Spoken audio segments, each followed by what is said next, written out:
자, 첫 번째 3355 야유원에 어떻게 끊을 거라고 그랬어? 사음으로 끊을 거라고 그랬어. 3355 야유원에 세 사람이 나단말과 여기까지 만약에 끊었다 그러면 시조의 한 장이 되는 걸 겁니다. 야, 사음부 끊으니까 뜻은 뭐냐면 남편이 혼자 놀러 다니는 게 아니야. 남편 지금 어디가 있냐면 야유원에 가 있어요. 야유원은 기생집이야. 빨리빨리 적어. 자, 기생집에 335 어울려서 간 거야. 근데 거기에 세 사람, 세 번 치세요. 세 사람은 기생집에 많은 기생들이 있겠지만 새로운 예쁜 꽃다운 기생이 한 명 온 거예요. 그 소문을 듣고 어딘가에 가 있을 것이다 라고 뭐 하는 거야? 추측하는 거야. 근데 남편이 가는 곳이 다 이런 것 중에 하나인 거예요. 자, 남편을 지칭하는 표현들이 몇 개 있어요. 위에다 적으세요. 장안, 유협, 경박자. 장안, 유협, 경박자.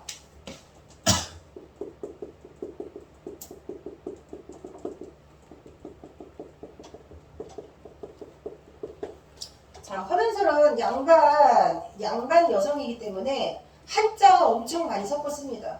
한자가 많이 섞었기 때문에 읽을 때 뜻풀이가 어려울 것 같지만 출제되는 몇 개의 단어 위주로 중심 내용을 파악하고 그걸 계속 입으로 소리내서 읽으면 자연스럽게 머릿속에 내용이 떠오릅니다.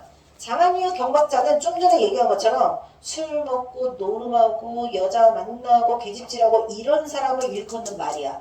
그러니까 사전적 의미는 교과서에 별도로 나와 있을 거고 이런 남자를 만났는데 이 사람이 야유원에 갈 때는 아주 화려하게 치장하고 다니는 거예요. 그걸 백마금편이라고 해요. 뭔 말인지 알겠지? 남편을 지칭하는 시어들이다 이렇게 생각하시면 됩니다. 하윤이 다 했어? 채점했어? 채점하고 다 맞았는지 확인하세요. 자, 그래서 세 사람은 화자 입장에서는 남편이 만나고 있는 또 다른 여성이니까 질투의 대상. 자, 오지 않는 남편을 그리워하면서 신사한탄하고 있으니까 넓은 의미의 문학 분주 안에 이별의 정안으로도 들어갈 수 있습니다. 이별 상황에서 남편을 그리워하고 있는 이매부재. 이미 부재하고 있지만 남편이 너무 그립다, 슬프다, 원망한다, 기다린다 이런 게 이별의 정안이야. 그러면 이별의 정안에서 빠지지 않고 나오는 것 중에 하나가 남편이 또 다른 여자를 만난 거예요. 그럴 수 있잖아요. 왜 요즘 니네가 부르는 대중가요, 니네가 좋아하는 노래, 발라드, 이별하는 상황. 근데 그거 있잖아. 이별했는데 그 사람을 여전히 너무 좋아하니까 찌질한 거잖아. 찌질하게 아직도 마음을 정리하지 못하는 거잖아. 이렇게 생각하면 돼. 누가 얘기했어? 윤종신인가? 발라드는 좀 찌질하게 불러야 된다고. 근데 너무 찌질하지 않은 사람이 부르기에는 노래가 어울리지 않는다. 나 이게 되게 와닿는 말이더라고. 그렇지. 미련이 아직 너무 많으니까 그 미련을 글로 표현하는 거잖아. 아직도 미련이 있어요? 자, 그래서 이 세 사람과 같은 여성 화자가 사랑하는 사람을 그리워하면서 할 수 있는 정서겠죠. 그쵸? 자, 질투를 부르는 작품. 자, 적으세요. 서경별곡. 고려가요 중에서 가장 대표적인 작품이 서경별곡입니다. 나는 너와 못 헤어져. 끝까지 쫓아갈 거야. 니네 에일리라는 가수 알아? 에일리가 부르는 이별 노래는 되게 센 캐야. 가만두지 않겠다. 너가 어디 얼마나 잘 사는지 두고 보겠다. 그리고 너를 가만두지 않을 거야 라는 그런 어떤 적극적인 여성상이 에일리 노래 버전이잖아. 특징이. 그거랑 비슷하다고 보면 돼. 고려의 여성들은요, 남녀 평등, 남녀 동등한 위치였어. 그래서 사랑하는 사람이 날 떠나면 난 다 포기하고 널 쫓아갈 거야. 이게 적극적인 여성상이야. 근데 그 나를 버리고 떠나는 사람이 새롭게 만나는 여성을 꽃이라고 표현을 하는 거예요. 사랑하는 사람이 대동강물을 건너서 가. 근데 그 대동강물을 건너서 그 대동강 건너편에 있는 꽃을 꺾을 것이다. 그 꽃이 내가 사랑하는 사람이 새롭게 사랑하게 되는 여자라고 보시면 돼요. 알겠죠? 자, 두 번째. 정읍사는 백제가요입니다. 백제가요. 백제가요, 유일하게 전해지는 백제가요. 정읍에 사는 행상인의 아내가 있었거든. 근데 행상 나간 남편이 멀리 갔다가 돌아오는 길에 무사히 돌아왔으면 좋겠다 하는 마음으로 달님한테 비는 거야. 무사히 돌아오게 해달라고. 근데 이 남편이 멀리 떠났는데 증대를 디딜까봐 걱정되는 마음이라는 표현이 있어요. 증대, 원작에 나와 있는 대로, 원문에 나와 있는 대로 그대로 기억하시면 돼요. 증대는 뭐 진자리, 마른 자리, 위험한 곳이라고 해석할 수도 있지만 남편이 집 나가면 집 밖은 다 위험합니다. 멀리 떠났다가 도적을 만날 수도 있고 아니면 절벽에 떨어질 수도 있고 어두운 밤길을 가다가 위험한 사람 만나거나 아니면 위험한 곳에 도달할 수도 있잖아요. 근데 또 하나 있어. 뭐 어느 주막에 들렀더니 주막가 너무 예뻐. 거기에서 또 눈이 맞을 수도 있고 뭐 이런 것들. 그래서 증대는 위험한 곳이라는 뜻도 있지만 남편이 여자의 유혹에 빠질 수도 있는 걱정하는 마음을 증대로 표현한 것도 있어요. 그러니까 해석하기 나름입니다. 근데 질투의 대상이라고 나왔다. 그러면 이렇게 세 개를 묶을 수가 있습니다. 하율이 다 맞았어? 틀린 거 빽빽이 20번 쓰시고 집에 가서 언니를 빨리 깨워가지고 선생님한테 뒤진다고 했다고 꼭 전하고 빨리 일어나서 준비하고 오라고 하세요. 엄마가 홈캠으로 불러도 안 일어나는데.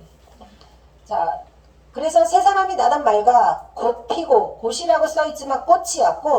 꽃을 옛날에 이렇게 썼어. 꽃 피고 피고가 힌트입니다. 꽃 피고 저물째 정처 없이 나가 있어. 누가? 남편이. 자, 정처 없이 나가 있어. 백마 근편으로. 백마 근편 뭐라고요? 밑에 뜻 있죠? 흰 말과 금 채찍. 내가 아까 요약해서 뭐라고 그랬어? 진짜 화려하게 치장하고 나간 거야. 지금으로 치면 막 뚜껑 열리는 차 타고 붕 하고 나가는 거지. 그런 애들이 나가서 뭐하니? 클럽 가고 마약 가고 술 처먹고 여자 만나고 딱 이런 놈이야. 근데 그런 사람의 옛날 버전 뭐라고? 장안, 유협, 경박자. 알았지? 장안, 유협, 경박자를 꼭 기억하세요. 백마 근편을 꼭 기억하세요. 어디 머무는 곳. 자, 어디가 있는지 알 수는 없지만 원근을 모르거는 원근은 집 나가서 소식 없는 남편. 어디가 있는지 알 수 없겠지만 12대 김도 길사 12대 하루. 지금은 하루 24시간인데 옛날은 하루를 12시간으로 나눴어요. 자시, 축시, 술시, 인시 이렇게 나눴어. 자축인묘 진사오미 12시간 알지? 12대로 2시간 단위로 나눈 거야. 12대 김도 길사. 길기도 길구나. 혼자 독수공방하고 있는 외로운 처지의 화자가 홀로 보내는 하루는 길겠어 짧겠어? 혼자 남아가지고 외롭게 그립게 막 쓸쓸하게 안타깝게 시간만 흘려보내고 있으니까 길게 느껴지는 거야. 니네가 게임할 때 시간이 겁나 빠르게 지나가겠죠. 그쵸? 신나고 재밌는 거 할 때는 길 거야. 근데 독수공방 할 때에는 시간이 상대적으로 길게 느껴질 거다. 지루하게 외롭게 보내고 있는 하루야. 길도 길사 30날은 한 달이야. 한 달 30날 지리하다 지루하고 외로운 화자의 정서. 그리고 옥창의 신금매화. 자, 옥창 동그라미 치세요. 자, 이 시가 양반 여성이 지은 시라고 했잖아요. 양반 여성들이 머무는 곳을 내방이라고 합니다. 그래서 맨 위에 규형가 옆에 내방가사라고 적어줬어. 내방, 규방 모두 아녀자들이 머무는 방을 지칭하는 호칭이야. 내방, 규방에 해당하는 게 안방인 거야.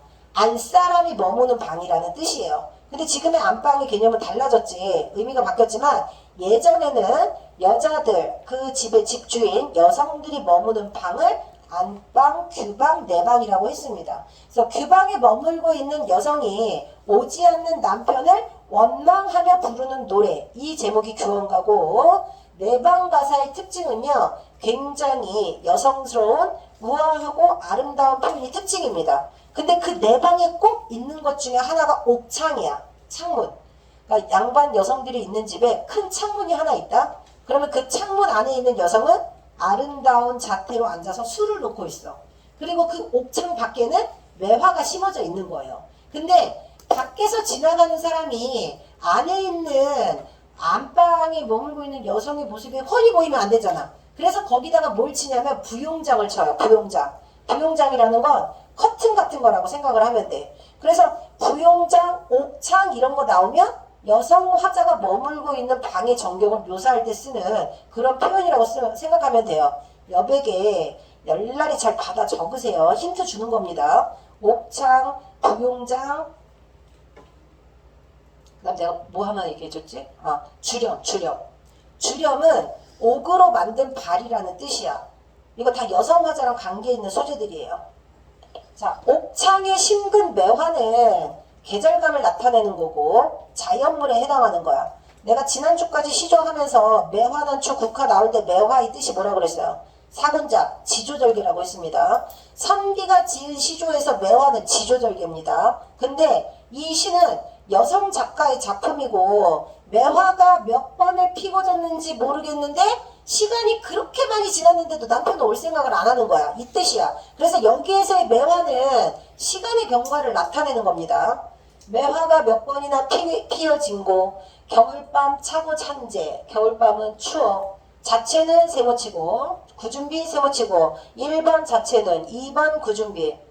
자, 이 소재들은요, 겨울에 눈이 내리는데 한방눈이 아니야. 아주 살짝 흩날리듯이 흩뿌리는 눈입니다. 근데 혼자 추운 겨울날 외롭게 쓸쓸하게 보내고 있는 화자가 자체 눈을 보면 기쁘겠어요? 슬프고 외롭겠어요? 슬프고 외롭겠지. 우리는 보통 한방눈이 막 펑펑 내리면 뭐 요즘은 아닐지 모르겠지만 사랑하는 연인이 있으면 나와 만나자. 아니면 나가서 눈싸움 할까? 그런 거 있잖아. 갑자기 눈이 막 엄청 내리면 그 다이소에서 파는 그 눈사람 만드는 그거 있죠. 오리도 있고 나무도 있고 겁나 많이 나와서 막 인증샷 막 올리고 그래서 다이소 막 풍기 현상 나오고 막 이랬잖아. 신나니까 나가가지고 막 만드는 거 아니에요? 한방눈은 그런 의미야. 앞에 안 봐? 한방눈은 그런 의미고요. 자체 눈은 외롭고 쓸쓸한 화자의 정서를 부각시킵니다. 자, 필기 2번을 보시면, 필기 3번을 보시면 화자의 정서와 관련되어 있는 사물이나 자연물을 객관적 상관물이라고 합니다. 선생님이 필기해 준 게 무슨 뜻인지 아셔야 됩니다. 자, 객관적 상관물이라고 하는 것은 화자의 정서를 강조하기 위해 가져온 그 어떤 것이라고 보면 됩니다. 교재 3번 문제에 나와 있습니다. 객관적 상관물에 대해서. 그래서 이 자연물이 화자의 정서를 표현하고 있는 자연물일 수도 있고요. 화자의 정서와 상관없이 쓰인 자연물일 수도 있어. 또는 화자의 정서와 대비되는 자연물일 수도 있어요. 아시겠죠? 만약에 화자의 정서와 일치하는 자연물이면 화자의 감정이 이입되어 있는 소재일 수도 있어. 그럴 땐 감정이입이야. 객관적 상관물 중에서 감정이입된 소재가 있을 수도 있고 감정이입이 아닐 수도 있어. 근데 공통적인 특징은 1, 2, 3, 4, 5번 모두 화자의 정서를 부각시킨다야. 자체는 화자의 외로움을 고조시킵니다. 두 번째가 뭐라고 그랬어? 구준비라고 했어. 비가 주룩주룩 내리는 거야. 구준비가 내리는 걸 보니 눈물 날 것 같아. 너무 슬퍼. 가슴이 찢어질 것 같아. 남자애들은 잘 안 울지 않나? 근데 뭔가 자기도 모르게 갑자기 눈물이 또르륵 흐를 때가 있어. 근데 되게 막 그 절절한 일편단심 한 녀석만 사랑하는 남성 주인공인 캐릭터들은 잘 울어. 근데 그 남자의 눈물이 여자의 눈물보다 더 절절하게 느껴질 때가 있어. 뭔지 아는 느낌? 그래서 눈물 연기 되게 잘하네. 내가 제일 좋아하는 그 환혼에 나오는 이재욱이 있어요. 환혼이라는 드라마에. 영혼이 바뀐 거야. 내가 사랑하는 여자가 영혼이 바뀌었는데 못 알아봐. 껍데기가 바뀌었으니까 못 알아보지. 근데 어느 날 영혼이 통하는 거야. 되게 그 심각한 소재이기도 하지만 연기를 너무 잘해가지고 넷플릭스에 최다 스트리밍 상위권에 있더라고. 기회 되면 여자애들은 본 애들이 있더라고. 근데 거기에서 그 절절한 감정이 그 남자들이 눈물이라고 이제 본다 그러면 여성 화자들이 눈물을 흘리듯이 남성 화자도 눈물을 흘릴 때가 있는데 고전 문학에서 남성 화자 이별의 경우는 거의 없어요. 왜 그럴까요?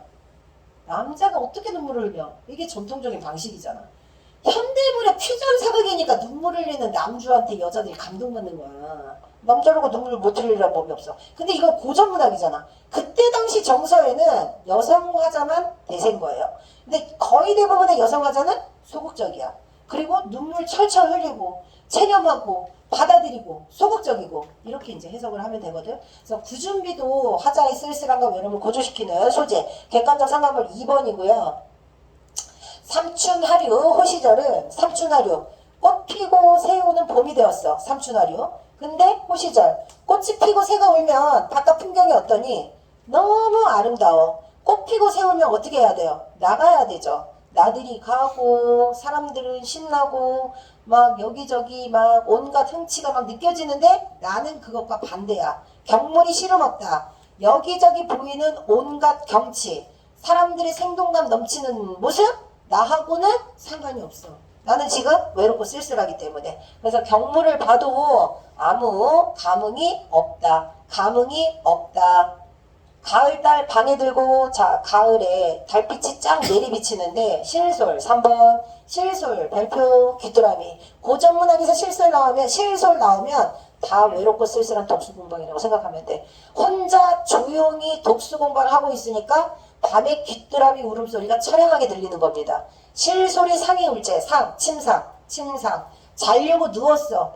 침상에 누웠는데 너무 슬픈 귀뚜라미 울음소리가 구슬프게 들리는 거야. 그래서 귀뚜라미가 노래한다가 아니라 울고 있다. 감정이. 감정이. 자, 긴 한숨, D는 눈물, D는 밑에 지는이라고 적으세요. 지는이라고 적으세요. 자, 필기 보시면 고전문학 읽는 법. 자, 고전문학은요, 국외음화가 일어나기 전 버전으로 쓰여 있는 걸 보고 국외음화 일어난 것처럼 해석하시면 돼요. 국외음화가 뭐지? 디귿티읕이 이목을 한다면 지읒치읒으로 발음한다. 그런데 현대어에서 국외음화는 발음이 바뀌더라도 국외음화 방식으로 표기하지 않죠. 근데 옛날에는 소리 나는 대로 썼거든. 소리 나는 대로 썼기 때문에 지, 저, 조 이렇게 읽고 써야 하는 부분에 이렇게 써있다고 보면 돼요. 그러니까 예를 들면 구디라고 적는 거야. 구디라고 적혀 있으면 뭐라고 읽으면 돼? 굳이라고 읽으면 돼. 굳이 그렇게 해야 되겠니? 이런 거. 그 다음에 가져가세요를 고전문학 버전으로 읽으면 어떻게 읽으면 돼? 어떻게 쓰면 돼? 가져라고 쓰면 돼. 이 몸 앞에 지읒, 치읒을 쓰지 않고 디귿티읒으로 쓴 게 고전문학이야. 그러면 해석을 할 때에는 국외음화 일어나지 않는 버전으로 써있다 하더라도 이렇게 읽고 이렇게 해석하면 된다야. 뭔 말인지 알겠죠? 그 다음에 서리적인 표현이 겁나 많이 나와요. 서리법이 뭐라 그랬지?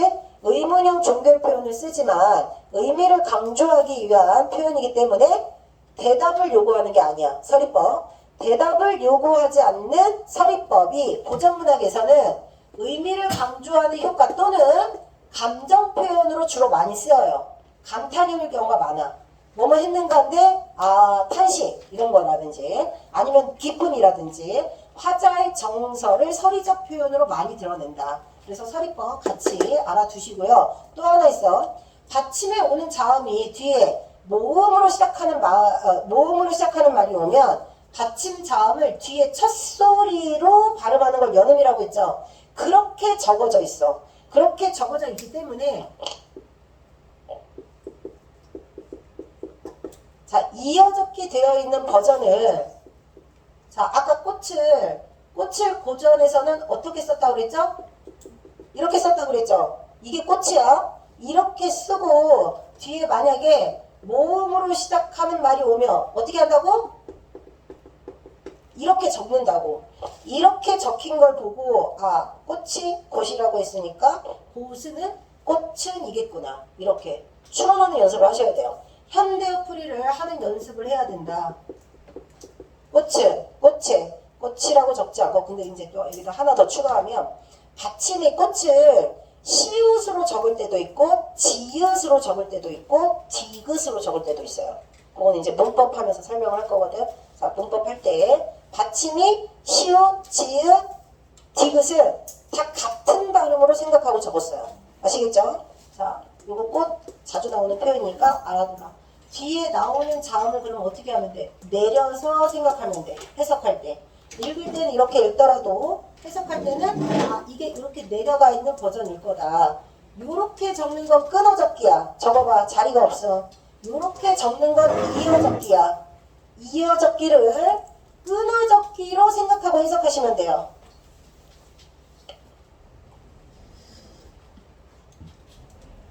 자, 다시 책 보시고 자, 눈물, 긴 한숨, 지는 눈물, 속절 없이. 그러니까 봐봐. 없이도 추론해 볼 수 있겠죠. 지금은 이렇게 쓸 거 아니에요. 이렇게 쓰는데 얘를 이렇게 올려서 썼으니까.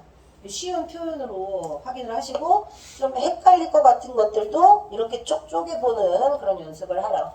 속절 없이 해만 많다. 해는 별표 치시고 햄은 해다에서 온 말입니다. 해다, 해다는 생각하다, 햄은 생각.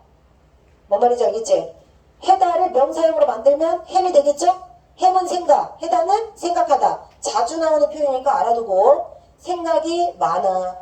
혼자 있으니 잠도 안 오고 생각만 많다. 아마도 모진 목숨 죽기도 어렵구나. 자, 너무 외롭고 쓸쓸하고 처량해서 죽고 싶은 마음까지 드는 거야. 여기까지 한 단락 나누시고, 여기까지 요약하면 뭐니? 오지 않는 남편을 그리워하면서 신세한탄하고 있습니다. 됐지?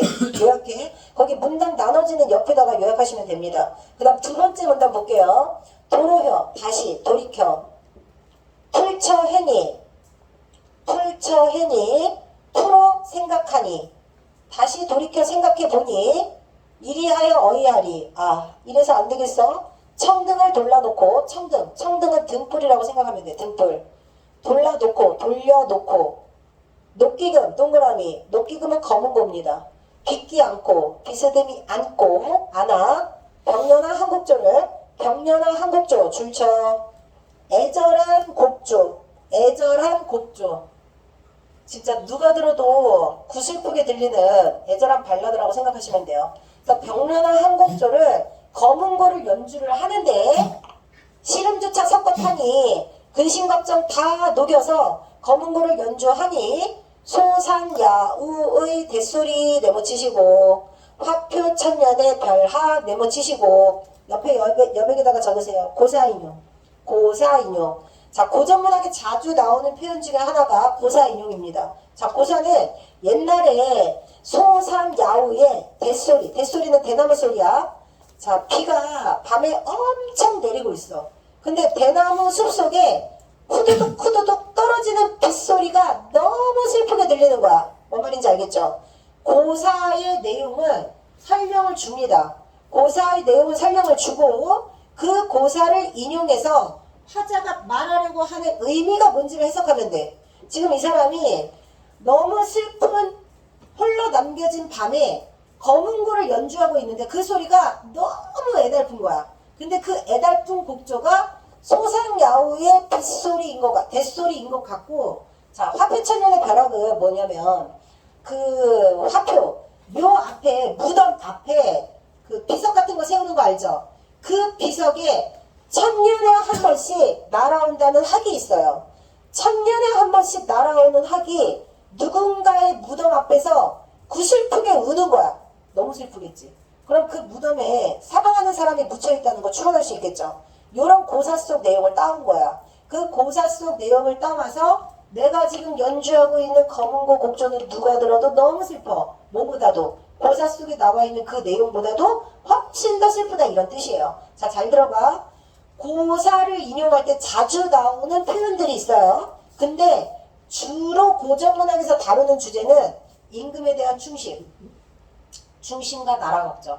두 번째는 사랑하는 사람, 임의 부재로 인한 슬픔.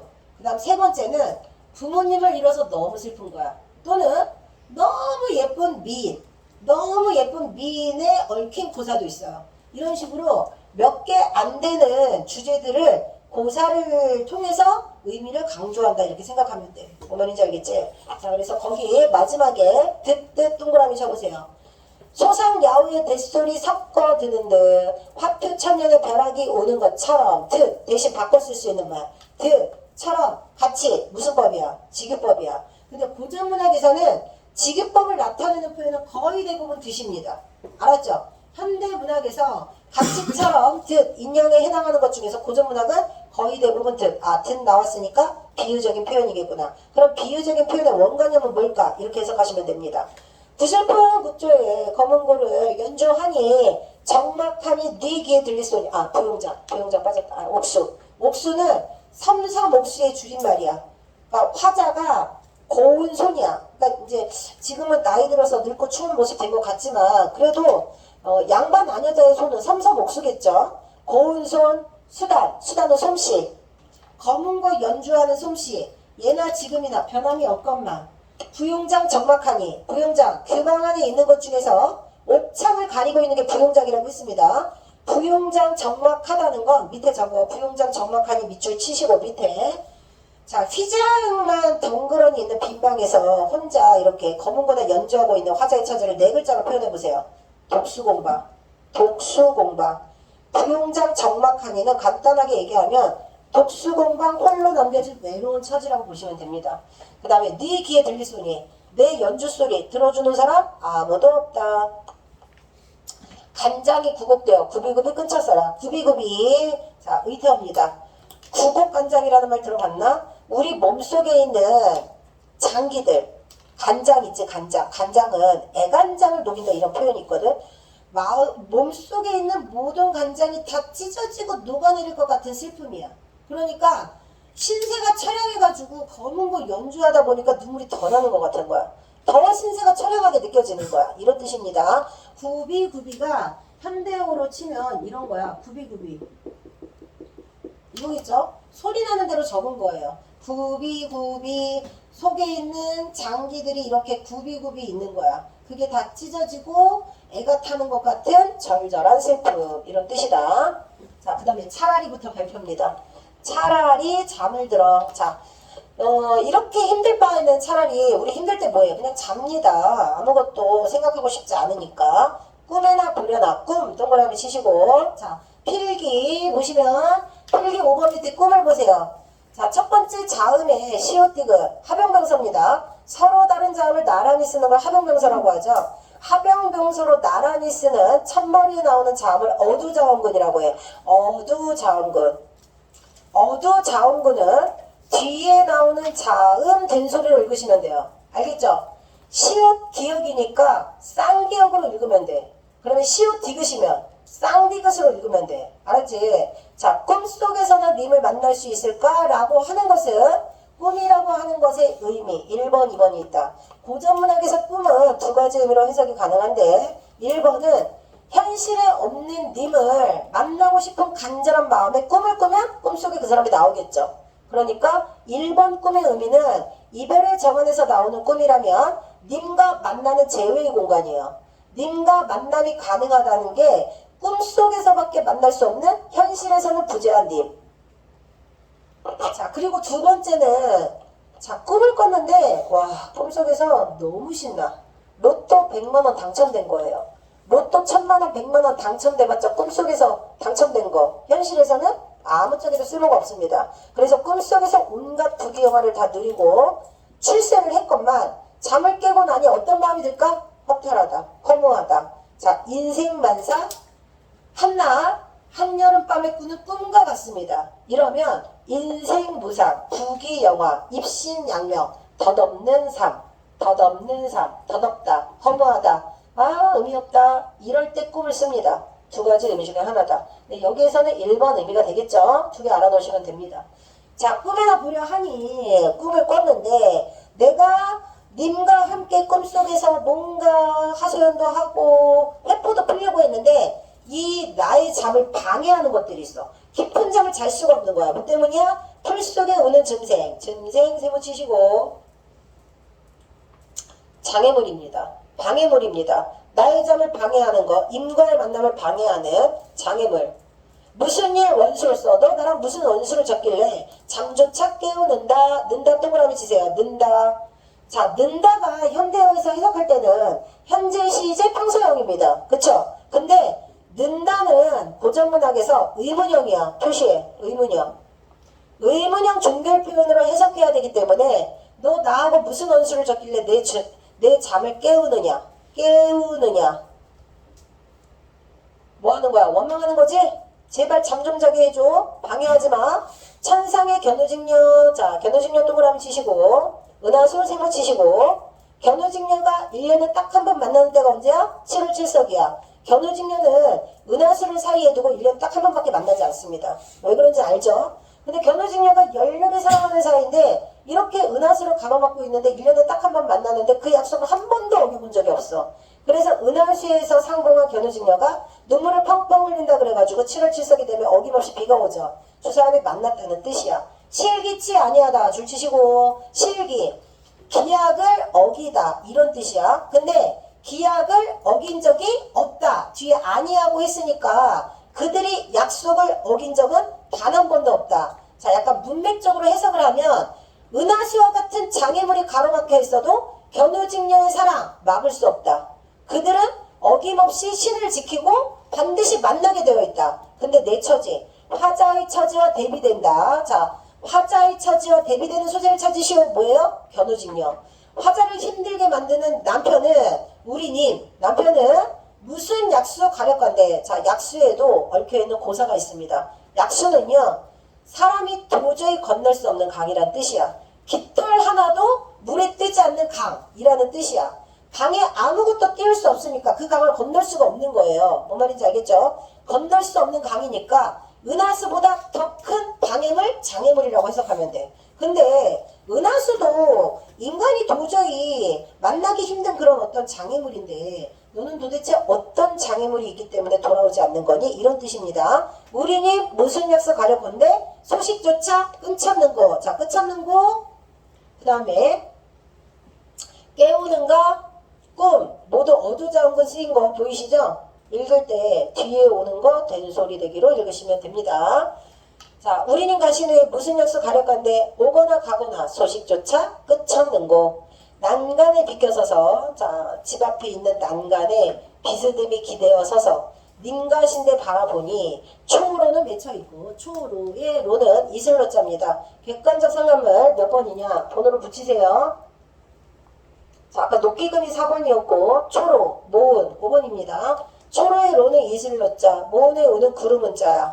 이제 해질 무렵에 난간에 비스듬히 서서 이슬이 맺히는 거야. 저녁 무렵 때문에 이슬 맺히죠? 그 다음에 노을이 질 무렵에 석양 무렵에 보이는 구름은 뭔가 쓸쓸하게 정서를 고조시키는 구름입니다.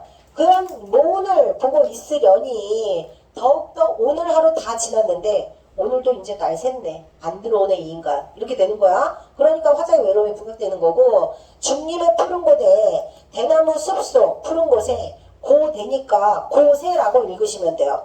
중림 푸른 곳에 자, 그 대나무 숲속에 뭐가 있어? 새소리가 있는 거야. 새소리가 나는 거야. 새소리 덩설다. 줄 치시고 새소리 6번 감정이 서러운 새소리 느껴진다. 화자의 감정 서럽다. 감정이 되어 있는 객관적 상관물이고요. 세상에 서른 사람 수없이 많다만 이 세상에 서러운 많은 사람 수없이 많지만 박명한 홍안이야. 박명은 기박한 운명 기박한 팔자 기박한 팔자. 아이고 내 팔자. 이번 생은 망했다. 홍안은 젊은 꽃다운 아름다운 여인의 얼굴이란 뜻이거든요. 자, 근데 이 박명한 홍안이라는 건 남편에게 사랑받지 못하고 꽃다운 나이에 시집 와가지고 내 팔자 참 진짜 기박하고 서럽다. 이렇게 해석하시면 돼요. 자, 날 같으니 또 있을까? 나 같은 이런 기박한 운명이 또 있겠느냐? 없다. 이실까? 의문형이지. 나 같은 사람 또 있을까? 탄식하는 거야. 그리고 아마도 이 님의 지위로 여기가 맨 마지막 끝 구절이야. 아마도 이 님의 지위로 줄쳐 님 때문에 살똥말똥한다. 살 수도 없을 만큼 죽을 것 같은 심정으로 남편을 원망하면서 마무리. 남편에 대한 원망. 자, 스토리는 기억이 날 겁니다. 그래서 집에 가서 작고 소리내서 읽으면 더 해석이 잘 된다. 알았지? 4원보씩 끊어서 읽을 것. 자, 31쪽 풀이 1번 자연현상 동그라미 시간의 경과 동그라미 어디 있었어? 창밖에 심어놓은 매화가 몇 번이나 피고 지고 매화가 피고 지고 그 다음 반어법 없습니다. 지급법 어디 있다 그랬어? 뜻 뭐뭐 하는데 뭐뭐 하는 듯 지급법은 있는데 인상을 구체화한다가 틀린 겁니다. 뭐 있었어 아까? 뱃소리 삿도는 듯, 자, 빗소리 내리는 듯 화자의 서글픈 마음을 구슬픈 곡조를 비유해서 고사를 활용해서 쓴 거라고 했습니다. 인상 아니에요. 그 다음 5번에서 대비되는 상황 뭐야? 견우직녀. 견우직녀랑 화자의 처지가 대비되고 있다. 정서부가 2번입니다. 화자의 처지 한 단어로 말해봐. 화자의 처지와 화자의 정서를 합쳐서 한 단어로 말하면 독수공방이에요. 홀로 외롭게 쓸쓸하게. 그 다음에 화자가 쓸쓸한 이유는 이매부재. 근데 이제 보통 이매부재는 사랑하는 사람과 이별하는 상황이 이렇게 여기 있는 남편처럼 집에 오지 않는 사람도 있을 수 있지만 이별을 통보하고 떠난 사람일 수도 있어요. 세 번째 뭐가 있을까요? 죽음으로 인한 이별이야. 이렇게 세 가지 상황에서 죽음으로 인한 이별은 가장 슬프지 않겠니? 근데 그 죽음으로 인한 슬픔을 극복할 수 있는 방법이 있어. 뭘까요? 다음 생에 다시 만나면 돼. 이렇게 해석하면 된다. 해석하는 버전 세 가지. 이별 상황에 처해 있는 세 가지 상황 중에서 지금 이 작품은 둘 다 사랑하는 게 아니야. 혼자 남편을 기다리고 있는 절절한 여성의 하소연이에요. 그러니까 마지막은 남편에 대한 원망으로 끝나는 거야. 제발 좀 돌아와. 이런 거. 그리고 2번입니다. 자책 없어요. 자신의 탓 아니야. 근데 이제 버림받은 처지, 동그라미. 원망 직접적으로 표출, 별표처. 자, 서정시는, 이것도 서정시에 들어갈 거 아니야. 내용상으로는. 서정시에서는 화자의 정서가 직접 제시되어 있는 부분이 출제 요소입니다. 그래서 정서를 표현하는 부분이 있으면 핵심 어구구나 생각하고 동그라미 쳐놓고 기억하시면 돼요. 그 다음 세 번째, 오지 않는 남편을 여전히 그리워하고 있어서 신세한탄하고 있는 거야. 하소연하고 있는 거야. 방탕한 생활 나타내는 시가 있다고 그랬습니다. 백마근편. 야유원의 세 사람 만나러 백마근편하고 간 거야. 백마근편하는 남편을 일컫는 말 뭐 있다고 그랬어? 장한유역 경박자. 그 다음 3번 별표 치세요. 3번은 화자의 감정이나 생각을 외부의 사물이나 자연물에 의탁하여 표현하는 경우 줄쳐. 이때 외부의 사물이나 자연물을 객관적 상관물이라고 한다고 그랬습니다. 자, 그래서 객관적 상관물의 뜻 1번. 객상 1번은 감정을 환기시켜서 심화한다. 감정 심화. 화자의 정서를 강조한다는 뜻이야. 2번 B. 화자의 감정과 동일시된다. 동일시. 2번. 동일시되는 대상은 감정이입이야. 동일시되는 대상은 감정이입. 그 다음에 3번. 화자의 감정과 대비된다. 대비 3번. 이렇게 객관적 상관물 1, 2, 3번으로 해석하셔야 되고 여기에서 지금 물어보고 있는 거는 A하고 B니까 자체는 화자의 정서를 쓸쓸함을 고조시킨다. 실솔 화자의 감정이 이입되어 있다. 동일시. 이렇게 해석할 거야. 별표 치시오. 1번.